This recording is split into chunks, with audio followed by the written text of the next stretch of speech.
பயணிகளின் கவனத்திற்கு இந்தியன் ரயில்வேயால் 13 மாநிலங்களை கடந்து செல்லும் ரயில் இயக்கப்பட்டு வருகிறது.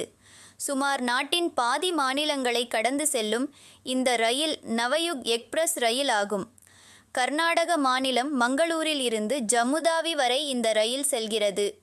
கர்நாடகா மங்களூரில் இருந்து கிளம்பி கேரளா, தமிழ்நாடு, ஆந்திர பிரதேசம், மகாராஷ்டிரா, மத்திய பிரதேசம், உத்தரப்பிரதேசம், ராஜஸ்தான், டெல்லி, ஹரியானா, பஞ்சாப், ஹிமாச்சல் பிரதேசம் வழியாக ஜம்மு மற்றும் காஷ்மீர் பகுதியை சென்றடைகிறது. நவயுக் எக்ஸ்பிரஸ் ரயில் வழியில் 12 மாநிலங்களில் மட்டும் நிற்கிறது. இதில் ஹிமாச்சல் பிரதேசம் மட்டும் நிற்காமல் செல்கிறது.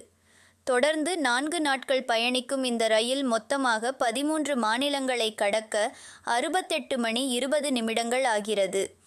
இந்தியாவில் நீண்ட தூரத்திற்கு பயணம் செய்யும் ரயிலில் இந்த நவயுக் எக்ஸ்பிரஸ்